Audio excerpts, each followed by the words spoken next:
Salut l'équipe, aujourd'hui nouvelle vidéo, je vous ramène avec moi sur un parc automobile, donc un parc à marchand. C'est un marchand automobile qui vend exclusivement des voitures à professionnels. Donc lui, il a la chance d'avoir de très bons fournisseurs et peut se permettre de revendre des voitures à professionnels comme moi. Donc voilà, tout le monde est content, lui il a une marge et moi il me reste une marge à gagner. Donc ça on peut se le permettre quand on a de très bons fournisseurs. J'en ai des bons, il en a des bons. Donc des fois, on fait affaire comme ça. Là, il m'a proposé quelques voitures qui viennent de rentrer. Donc on va voir ce que ça donne. Je vais essayer de repartir avec une, voire plusieurs voitures. Normalement, ça ne poserait pas problème pour que je filme.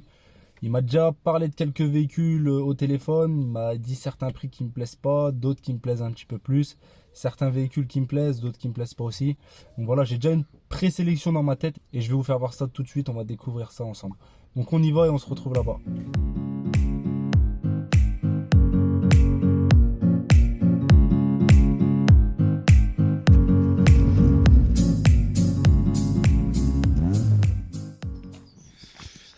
Bon les gars, je suis arrivé sur le parc à marchand. Donc ça c'est un de mes fournisseurs aussi. Bon, je me fournis pas tout le temps chez lui. Mais là il m'a appelé, il m'a proposé quelques véhicules. Donc on va faire le tour. On va regarder ce qu'il y a d'intéressant. Il m'a parlé de quelques petites voitures. Donc du coup je suppose que c'est celle-ci, la Seat dont il m'a parlé. Donc je vais me pencher sur celle-là. On a du Scénic. Si vous vous rappelez bien, je vous ai dit qu'on arrivait bientôt dans une période où les familiales, ça se vend très bien. Donc je vais me pencher sur le Scénic. Pareil pour cette petite Opel. Vous avez du Picasso. Vous avez encore du C4. Citroën C3, petite citadine. Voilà. Il y a encore de la voiture, pas mal. Donc j'ai déjà échangé avec lui sur quelques véhicules donc, qui pourraient potentiellement m'intéresser. Et celle qui pourrait m'intéresser le plus, c'est cette Seat Ibiza. Donc je vais vous parler prix. Il m'a déjà donné un prix au téléphone. Je vais essayer de négocier un petit peu avec le marchand. Donc il ne veut pas se faire filmer. C'est son droit. Et puis aussi il m'a donné deux prix qui pourraient être intéressants. Donc je vous en parlerai aussi. C'est ce Scénic là et ce Volkswagen Touran qui peut être intéressant. Donc voilà, comme vous vous rappelez l'autre fois, je vous ai parlé des départs en vacances. Il y a pas mal de voitures aussi dont il m'a parlé, mais là j'ai pas grand chose qui m'intéresse. Donc on va regarder ça de plus près. Donc les gars, j'ai récupéré toutes les clés pour les véhicules, on va faire le tour ensemble. Mais comme je vous ai dit, ma priorité c'est celle-là. Donc on va faire un petit peu le tour. Vas-y, suis-moi. Donc la carrosserie dans un premier temps elle a l'air propre, petit bémol ici. Une petite polish, je pense que ça part, rien de bien méchant. On se rappelle que ça reste de l'occasion. Voilà, la carrosserie dans l'ensemble, elle est propre. Donc le premier avantage pour moi, pour cette voiture, c'est la couleur. Donc c'est une voiture noire, donc ça se vend bien. Seat Ibiza comme ça, c'est des voitures qui sont demandées. En plus de ça, c'est une 1,6 litre, 90 chevaux, donc ça va. Inconvénient, 3 portes, ça va se vendre moins cher que les 5 portes, je vous le rappelle. Donc voilà, si je peux trouver déjà dans un premier temps un désavantage, c'est que c'est une 3 portes. Un deuxième avantage, les pneus. Donc voilà, les pneus sont neufs, vas-y viens, tu peux leur faire voir. Hop, voilà, les pneus sont neufs. Et là, on va la découvrir à l'intérieur. Je la découvre en même temps que vous, hein, comme d'hab. On va regarder un petit peu l'intérieur. Le problème sur les Seat, c'est que la plupart des sièges comme ça, ils sont super fragiles et ils sont souvent en mauvais état. Donc vas-y, fais-leur voir un petit peu l'intérieur. Je regarde un petit peu moi aussi en même temps. Une usure au niveau du volant. Option de vitres électriques. Il n'y a pas de vitre à l'arrière parce que c'est une 3 ports. Rétroviseur électrique, feu automatique. Elle a la clim. Donc voilà, il n'y a pas le GPS. Il y en a sur certaines, il y a le GPS. Mais bon, ça reste quand même des voitures qui sont beaucoup demandées et qui se vendent bien. Donc du coup, on va la démarrer. On va regarder. Ça fait longtemps, je crois, qu'il m'a dit qu'elle n'avait pas démarré. Hop.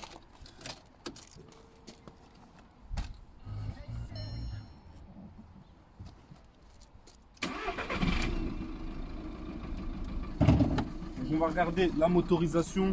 Alors les premiers points de contrôle que j'ai fait, c'est les pneus, la carrosserie. Là on va regarder avant de faire l'essai routier qui va être le plus important. Voilà, il y a des points de contrôle qui sont importants, d'autres moins.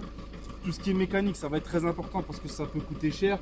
Il y a d'autres points de contrôle que je vais effectuer. Par exemple, regardez si la clim marche, si le chauffage marche, si la radio fonctionne, si les vitres électriques fonctionnent. Mais ça, c'est des choses qui vont me coûter pas cher si je dois les changer. Le plus important pour moi, ça reste la mécanique. Donc voilà, tester les clignotants, tester les feux, c'est des choses qui vont vraiment coûter pas cher, que je vais faire quand même. Mais comparé à un problème de motorisation, d'embrayage, de boîte de vitesse, voilà, il y a une grande différence. Sur les serroutiers, il va falloir jauger les choses qui peuvent coûter cher et les choses qui coûtent moins cher. On se rappelle que c'est une vente à marchand, donc cette voiture ne sera pas garantie. N'importe quelle voiture que je vais acheter sur ce parc ne sera pas garantie parce que c'est une vente de professionnel à professionnel. Donc on va lever le capot.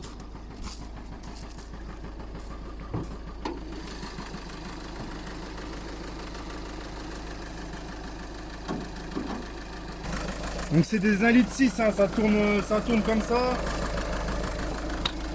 On va regarder qu'il n'y ait pas de fuite d'huile. Franchement, il a une belle gueule le moteur. Il n'y a pas de fuite d'huile.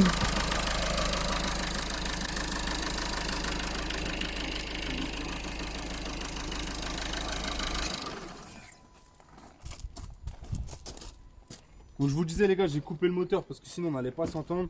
Je voulais juste entendre le bruit de la motorisation, donc voilà, pas de problème. C'est une 1,6 litre, donc ça tourne un petit peu comme ça. La motorisation, on regarde qu'on n'a pas de traces d'huile, donc là voilà, essaye de leur faire montrer. Le moteur, franchement, il a une belle gueule. Liquide de refroidissement, on est à la moyenne, donc ça aussi c'est très important. On va regarder qu'on n'ait pas de mayonnaise, on n'ait pas de traces de joint de culasse. Hop. Donc voilà, on regarde le bouchon, on regarde l'intérieur, RAS. Donc après, je vais effectuer aussi tout ce qui est contrôle de l'huile. Il y a des petites voitures franchement qui se vendent super bien. On n'a pas de traces de mayonnaise aussi ici, tu peux leur faire montrer. Hop, je vais aller chercher un mouchoir et je vais faire le niveau d'huile. Donc voilà, le moteur en lui-même, franchement, il a l'air pas mal. Maintenant, je vais aller faire les serroutiers et je vais contrôler avant les serroutiers. On va voir ensemble d'autres voitures. Donc, on va y aller tout de suite. On va remettre ça. Hop. Donc c'est parti pour les serroutiers pour la Seat Ibiza. Je vais vous en dire un petit peu plus. Elle a 161 000 km. C'est une 2011. Donc voilà, comme je vous ai dit, c'est des voitures qui se vendent bien. Petit inconvénient, c'est que c'est une 3 portes. En 3 portes, ça se vend 3 900 €. Ça s'affiche à 3 990 €. Et en 5 portes, ça se vend 4 200, 4 400. 3 portes avec un petit peu de chance, on peut, de plus qu'elle est noire, on peut la vendre à 4 200, mais je vais prendre mon petit capital risque. Je vais me dire qu'au plus bas, je la vendrai 3 900 €. Je l'afficherai à 3 990 €, une petite négociation du client. Le marchand, il en veut 3 000 €, 2 900 €. Je suis sûr que je peux repartir avec, mais je vais essayer de faire quand même une petite négociation. Déjà, on va faire les serroutiers.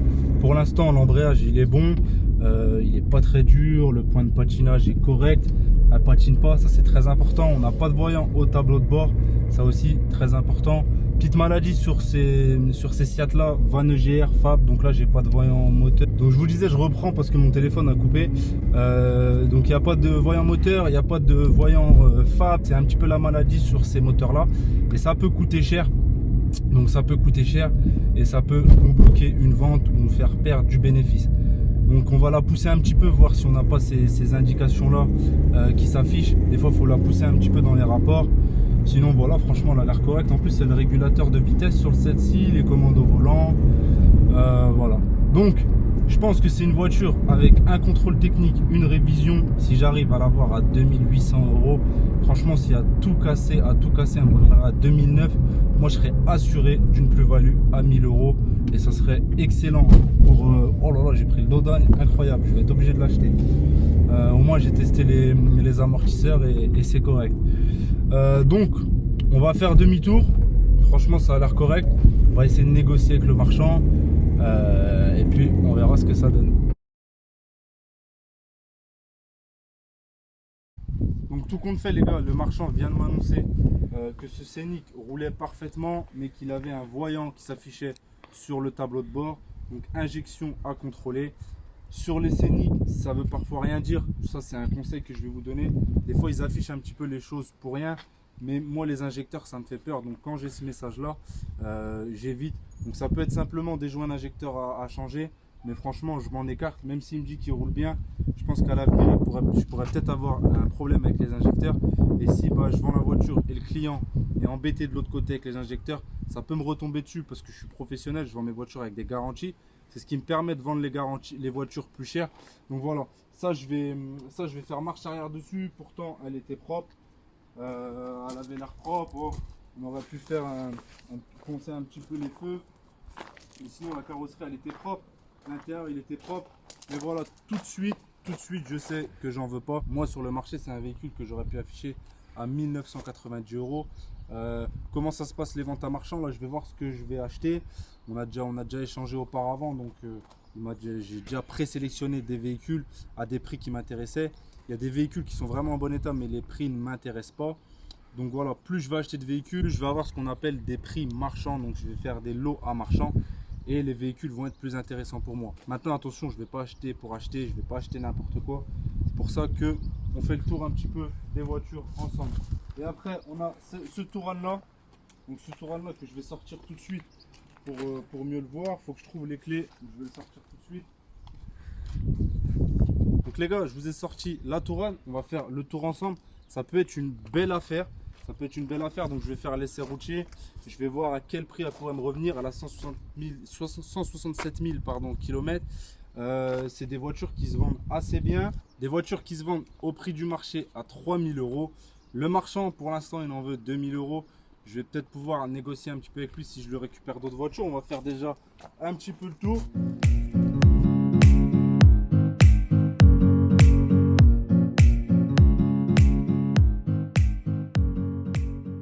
Donc les gars, on signe les papiers, j'achète la Seat, je vous retrouve dans une prochaine vidéo, vous allez voir si j'ai acheté ou pas la Volkswagen Touran, je vous en dirai un petit peu plus sur ce véhicule. En tout cas, les négociations ont été dures, j'ai réussi à l'avoir à 2800 euros, comme je vous l'ai dit, donc une belle plus-value qui s'annonce. Mais voilà, il ne se rattrapera sur moi la prochaine fois, j'ai réussi à négocier, des fois j'y arrive, des fois j'y arrive pas. Donc voilà les gars, la Seat c'est acheté, j'ai réussi à négocier, il était un petit peu dur. Par respect pour lui, on pouvait pas filmer les négociations. Après je l'ai taquiné un petit peu vers la fin, mais voilà. On verra ce que ça donne. Là je vais m'en occuper, je vais la ramener en révision, je vais la ramener au contrôle technique, je vais la mettre en vente. Et puis on verra ce que ça donne. Je pense la vendre assez vite, ces voitures là ça se vend rapidement, on verra bien. Donc restez branchés, vous allez voir le bénéfice que j'ai gagné sur cette voiture. Salut les gars, bon, je vous fais le débrief de la vente. La Seat Ibiza vient juste d'être vendue, plutôt réservée par un client. Donc elle est vendue, il a laissé un acompte de 500 euros. Aujourd'hui, vous aussi, donc à l'heure où je tourne cette vidéo, vous serez déjà le gagnant de la Ford Fiesta. Donc il y en a un de vous aujourd'hui, je vais aller faire le tirage au sort juste après, je viens de terminer avec le client. Donc il n'y en a pas qu'un d'entre vous qui va être content aujourd'hui. Ma petite vente le dimanche. Donc voilà, moi les gars, je bosse 7 jours sur 7. Le dimanche, je suis au bureau. Le dimanche, je prends des rendez-vous. Le dimanche, quand il faut se lever, faire des visites, même des fois des visites inutiles, je l'ai fait. Donc, la voiture, elle a duré 5 jours. 5 jours sur le bon coin. Ça doit faire peut-être 10 jours, 10 ou 11 jours que je l'ai. Donc, sur la voiture, qu'est-ce que j'ai fait? Comme vous l'avez vu, je l'ai acheté 2800 euros. J'ai fait dessus une révision, un contrôle technique. J'ai acheté un kit distribution avec la pompe à eau. Donc le contrôle technique 50 balles, ma révision comme d'hab, maintenant vous connaissez 50 euros. Mon kit distribution 120 euros. Et puis la main d'œuvre 100 euros pour ce kit distribution. Alors j'ai fait le kit distribution parce que c'était l'heure. Et puis on a contrôlé la courroie, elle commençait à être pas mal usée. Et puis voilà, c'est un argument de plus pour la vente et c'est sûrement ce qui a déclenché la vente aujourd'hui. Donc j'ai eu pas mal d'appels pour cette voiture, des petites visites, voilà, petites balades de clients qui étaient vraiment pas très intéressés. Et aujourd'hui, je suis tombé sur une cliente et un client vraiment intéressé. Donc, pas de négociation de leur part, franchement, super content. Leur seule condition, c'était que je leur livre le véhicule. Donc là, ils n'avaient pas l'argent sur aujourd'hui. Voilà, un dimanche comme ça, ils ne pouvaient pas aller à la banque. Donc, ils ont laissé un acompte de réservation, 3 990 euros. Je vous avais dit que j'allais la mettre à ce prix-là. Pourquoi je ne l'ai pas mis à 4 290 euros? Parce que voilà, j'avais une bonne marge à faire sur le véhicule. La voiture, elle me revient à 3 140 euros. Dans les frais, j'ai oublié de vous mettre mon annonce. Vous comptez mon annonce en professionnel à 21 euros. Donc 3 140 euros. Véhicule vendu, 3 990 euros. Je vais la livrer à une petite demi-heure de chez moi. Donc j'attends de recevoir leur virement. En tout cas, la voiture, elle est vendue, elle est réservée à un acompte de 500 euros. Le but de l'acompte, c'est si eux trouvent mieux ailleurs ou se rétractent, et ben moi, je suis dans mon droit d'encaisser cet acompte. Donc, je revendrai la voiture, je reprendrai un bénéfice, puis j'encaisserai en plus les 500 euros. Donc voilà, ça fait 850 euros de bénéfice pour cette voiture. Je suis super content. Et comme je vous dis, un petit dimanche comme ça, je suis content. Ce soir, je vais me poser sur le canapé, je vais regarder Enquête exclusive et je vais être tout content. Donc voilà les gars, petite vente le dimanche, c'est pas mal. Encore une fois, prenez exemple sur les véhicules que je vous montre, très important. Seat Ibiza comme ça se vend super bien, c'est des véhicules qui sont vraiment demandés. Donc voilà, là j'ai vendu la voiture à un petit couple, un monsieur, une dame. 5 jours sur le bon coin, ça fait ouais, 10 ou 11 jours que je l'ai. Donc voilà, vente assez rapide, je suis content. Et puis voilà les gars. Donc, moi, je vais aller faire votre petit tirage au sort. On se dit à bientôt pour toutes les personnes qui sont intéressées par l'automobile. N'hésitez pas à aller prendre ma formation gratuite. Il y a déjà plus de 200 personnes qui l'ont prise. Et il y a déjà pas mal de personnes qui sont passées à l'action avec la formation, qui ont déjà acheté des véhicules, qui sont déjà passés professionnels, qui ont déjà réalisé des bénéfices. Donc voilà, si tu veux suivre l'exemple, viens nous rejoindre aussi sur le groupe Telegram. Je te dis à bientôt. Ciao.